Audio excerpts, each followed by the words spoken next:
नमस्कार दोस्तों, आप सभी का हार्दिक स्वागत है आपके अपने परिवार एसएससी 24/7 पर, साथ ही साथ आपके सबसे favourite show the ultimate English vocabulary में। तो चलिए अपने दी 11 minute show the ultimate English vocabulary की शुरुआत करते हैं। और दोस्तों आज का जो ये शो है कुछ स्पेशल होने वाला है, क्योंकि आज मैं आप सभी के लिए कोई भी नया वर्ड नहीं लेकर के आया हूं। आज बिल्कुल सेम पीपीटी से मैं आपको जो अपनी सारी जो वोकैबुलरी अभी तक मैंने आपको डिस्कस कराई है उन्हीं को जो है रिवाइज कराने वाला हूं। जी हाँ, आज कुछ नया नहीं सीखेंगे, आज सब कुछ जो हम सीख चुके हैं अभी तक उन्हीं को रिवाइज करेंगे, क्योंकि रिवीजन भी बहुत मोस्ट इंपॉर्टेंट है। अदरवाइज आगे तो बढ़ते चले जाएंगे, पता चलता है कि पीछे की सारी चीजें हम जो मिस करते जा रहे हैं। तो अभी तक मैं आपको वेरी वर्ड क्लियर कर चुका हूं। वेरी यानी कि सावधान, सजग। तो इसको आपने क्या क्या बोला? Alert, aware, active, attentive, cautious, heated, guarded, watchful, careful और सर्कमस्पेक्ट, विजिलेंट और कॉशियस। इन्हीं के साथ में एंटोनिम आपके सामने inactive, lazy, slothful, apathetic, sluggish, stoic, incautious, unheeded, heedless और केयरलेस, स्लैक, लिथार्गिक, आपका रेकलेस, परफंक्शनरी, अनगार्डेड, इनडिस्क्रीट और आपका ऑब्लिवियस। ये सबसे पहला वर्ड था जो हमने अपना डिस्कस किया था। चलिए कोई दिक्कत नहीं है। इसी के साथ आज मैं सबसे ज्यादा फोकस अपना करना चाहता हूं इडियम्स एंड फ्रेजेस पर। आज मैं आपको पूरा इडियम्स एंड फ्रेजेस को जो बढ़िया से रिवाइज कराना चाहता हूं, जो अभी तक आपको पढ़ा चुका हूं। चलिए let's get started. Idioms and phrases जो कि हमारी बुक के पेज नंबर 237 पर है, वहां से शुरू होते हैं। वहीं से मैं आपके सामने आज अपनी इस वोकैबुलरी की सीरीज की शुरुआत करता हूं। देखिए दोस्त, सबसे पहले मैंने आपको पढ़ाए थे इडियम्स जो कि एनिमल्स पर बेस्ड थे, और एनिमल्स के अंदर भी स्पेशली जो कि फिश पर बेस्ड इडियम्स थे। ठीक है, जैसे कि सबसे first idiom was our fish out of water, यानी कोई भी एक ऐसी परिस्थिति, कैसी भी आप कह सकते हैं कि जिसमें कि एक व्यक्ति बड़ा परेशान है, चिंतित है, बेचैन है, तो उसी को आप बोलते हैं फिश आउट ऑफ वाटर। क्या बोलेंगे? दोहराइए मेरे साथ में। फिश आउट ऑफ वाटर यानी कि बेचैन। आप बिग फिश यानी कि एक बहुत महत्वपूर्ण व्यक्ति। ठीक है, अगर यहाँ पर बोल दूं आपसे बिग बक्स, तो यानी कि एक बहुत बड़ी मात्रा में धन। बिग बक्स यानी कि बहुत बड़ी मात्रा में धन। इसी प्रकार से फिश इन ट्रबल्ड वाटर, यानी कि जब कोई व्यक्ति जानबूझ करके अपने प्रॉफिट के लिए रिस्क मोल लेता है तो उसी को बोलते हैं fish in troubled water. Next is drink like a fish, यानी कि बहुत ज्यादा शराब पीना। और यहीं से आपको मैंने एक इडियम पढ़ाया था ईट लाइक अ हॉर्स, यानी कि बहुत ज्यादा भोजन करना, खाए जाना, तो उसे बोलते हैं ईट लाइक अ हॉर्स। और यदि बहुत ज्यादा शराब पी रहा है कोई व्यक्ति तो उसी को बोलते हैं drink like a fish. Next is our a cold fish, यानी कि क्रूर, जो कि बिल्कुल मर्सीलेस हो, समझ रहे हैं, जो बिल्कुल क्रूर हो। ठीक है ना, समवन हु लैक्स इमोशंस और is in unresponsive in social situations. चलिए नेक्स्ट आ रहा है आपके सामने अ फिशी स्टोरी, यानी कि बिल्कुल झूठी कहानी। ठीक है, एक वर्ड आपके सामने और भी आएगा व्हाइट लाई। व्हाइट लाई का मतलब होता है सफेद झूठ, यानी कि एक ऐसा झूठ जो किसी के अच्छे के लिए बोला जाए उसको व्हाइट लाई बोलते हैं। लेकिन फिशी स्टोरी यानी कि पूरी तरीके से अविश्वसनीय कहानी, जिसको आप बोलते हैं कॉक एंड बुल स्टोरी, यानी कि कॉन्कॉक्टेड स्टोरी, एक मनगढ़ंत कहानी जो होती है उसको आप बोलते हैं कॉक एंड बुल स्टोरी। यहां से भी आपको चीजें मैं अभी आगे चल के आज सिखाऊंगा।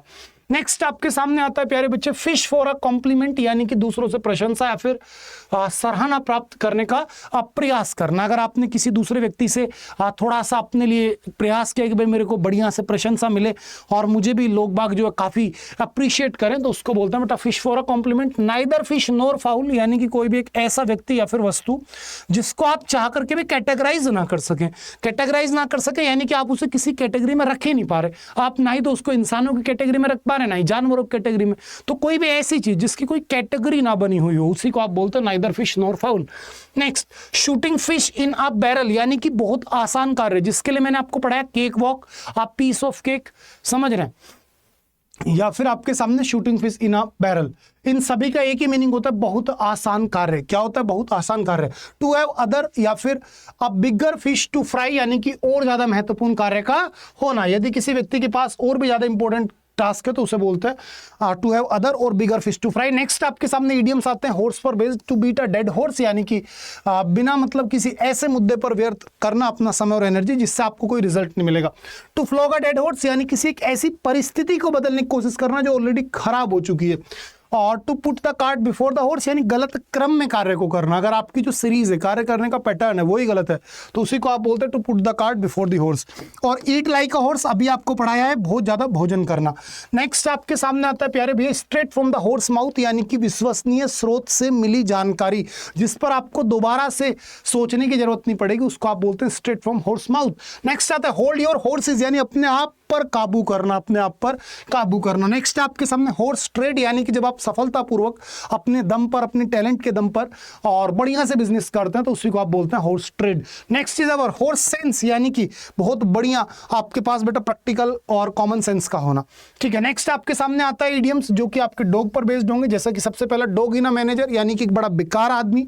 और बेकार आदमी इस तरीके से कहोगे कि जो आपको उस सुख को भी नहीं लेने दे रहा जो उसके किसी काम का नहीं है।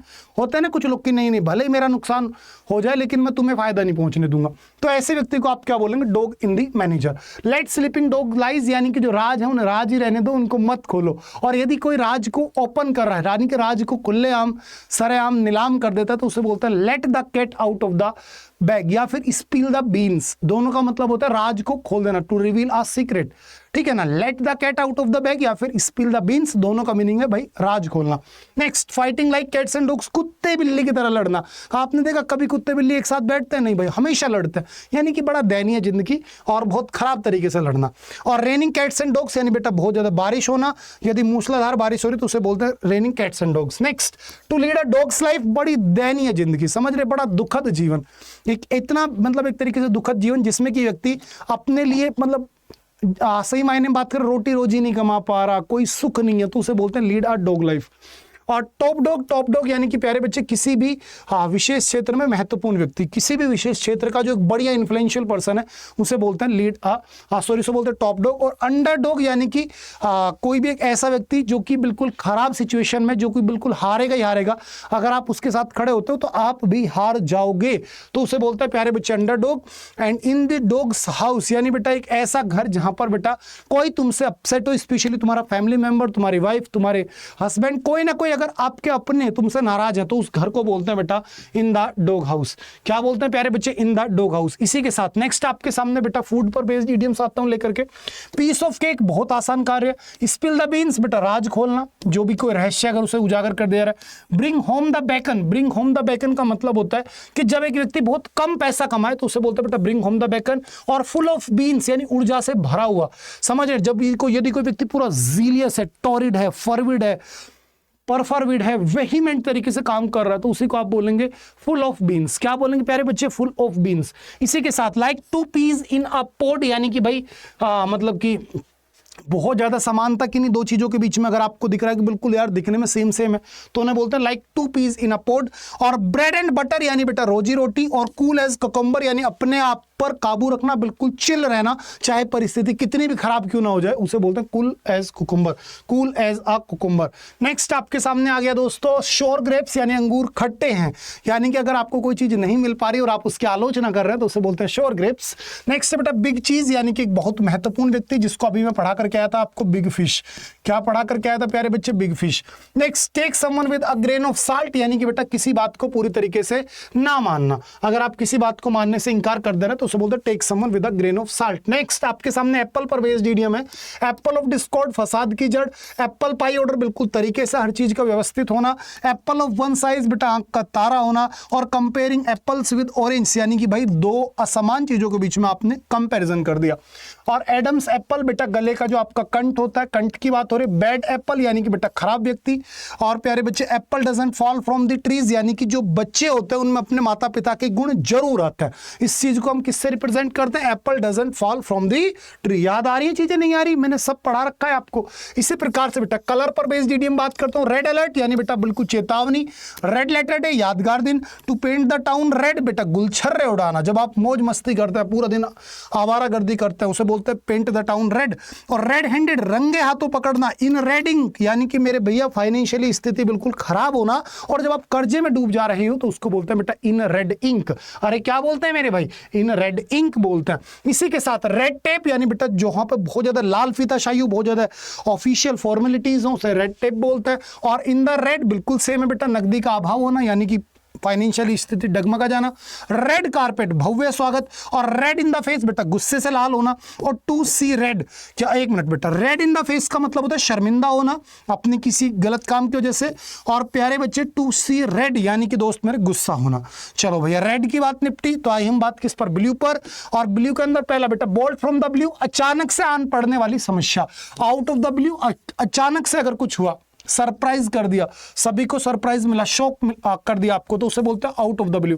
ब्लू ब्लड बेटा शाही होता है। फील ब्लू यानी कि प्यारे बच्चे उदास महसूस करना, और बीट ब्लैक एंड ब्लू यानी कि भाई बुरी तरीके से मार खाना, समझ रहे हैं। इसी प्रकार से ब्लू आइट बहुत दुलारा बेटा, ब्लू कॉलर यानी कि मजदूरों वाली जॉब, और ब्लू स्टोकिंग यानी कि एक ऐसी महिला जो बहुत बढ़िया से व्यापार कर रही हो, बढ़िया से व्यापार को रन कर रही हो, उसे बोलते हैं ब्लू स्टोकिंग। और once in a blue moon बेटा यदा कदा कभी कभार होने वाली चीजों को बोलते हैं once in a blue moon. इसी के साथ प्यारे बच्चे व्हाइट कलर जॉब बेटा ऑफिशियल क्लर्कियल जॉब जिसकी आप तैयारी कर रहे हैं। वेव अ व्हाइट फ्लैग यानी कि बेटा समर्पण कर देना, और व्हाइट एज अ घोस्ट या फिर प्यारे बच्चे as white as a sheet, दोनों का मतलब होता है भय के कारण, बीमारी के कारण, किसी और कारणवश अगर एक व्यक्ति बड़ा परेशान हो गया, पीला पड़ गया उसका रंग, तो उसे बोलते हैं बेटा व्हाइट एज अ घोस्ट या फिर व्हाइट एज अ शीट। और put something down in black and white बेटा, इन ब्लैक एंड व्हाइट यानी कि लिखित में होना, और व्हाइट एलिफेंट बेटा जो ऐसी चीज बिल्कुल व्यर्थ की है भाई, बस आपने उसे खरीद लिया और खर्चा बहुत हो रहा है, काम की नहीं है। और टू शो व्हाइट फेदर यानी कि प्यारे बच्चे जब आपका भय जो दिख जाए, और व्हाइट लाई बेटा एक ऐसा छोटा सा झूठ जो कि अच्छे के लिए बोला जाए। ब्लैक एंड व्हाइट यानी कि दो समान परेशानियों में से या फिर किन्हीं दो ऑप्शंस में से किसी एक को चुनना, उसे बोलते हैं बेटा black and white. Black as night बिल्कुल डार्क अंधेरा गुप्त रात। ब्लैक एंड ब्लू बेटा बुरी तरीके से मार खाया हुआ। और ब्लैक बॉल समवन यानी कि अगर आप किसी के अगेंस्ट वोट करके उसे गिरा देते हो उसके पद से, तो उसे बोलते हैं ब्लैक एंड क्या होता है उसको बेटा, टू ब्लैक बॉल समवन। अब ये आपके सामने बेटा ग्रीन कलर पर बेस्ड इडियम्स आ गए। आई होप आपने आज सारे इडियम्स को रिवाइज कर लिया बढ़िया से। कल फिर से रिवाइज कराऊंगा आपको, और अब ये शो हर दिन होगा, भले नई वोकैब पढ़ाऊं आपको रिवाइज कराऊं, लेकिन डेली बेटा मेरे हर दिन रात को 9 बजे आपको वीडियोस वाले सेक्शन में मैं जरूर मिलूंगा, ये मेरा आप सभी से वादा है। इसी के साथ बस एक छोटी सी बात आपको और बता दूं, अगर बेटा ये शो अच्छा लग रहा है तो एक तो इसे रोज कंटिन्यू कर दो। एक मेरे प्यारे दोस्तों, जो बच्चा अपने साथ जुड़ना चाहता है बेटा, मेरे यहां पर आपके लिए आज रात 12 बजे तक के लिए ये बिग सेविंग डेज लाइव हो रखी है सेल बेटा। रेलवे महापैक मात्र 999 रुपये में मिल जाएगा अगर ये कूपन कोड आपने मेरा यूज कर लिया तो बेटा इसमें जल्दी से अभी कभी जुड़ जाना, लेट ना करना भैया। और एसएससी महापैक जो सबसे बड़ा महापैक होता है 2900 रुपये का होता है, वो मात्र 1900 रुपये में मिल रहा है। कब? जब बेटा ये कूपन कोड आप यूज करेंगे, तो इसको यूज करके जरूर जुड़ जाओ। अच्छी अगर मेरी क्लास लगी तो ऑफलाइन कमेंट करके बताना मेरी क्लास कैसी रही। कुछ अच्छे से आप अपने अपडेट्स या फिर सजेशंस मुझे देना चाहते हैं तो वो भी जरूर दीजिएगा। अच्छी लगी तो बेटा लाइक करना। Bye bye, take care, love you all, good night, bye दोस्तों।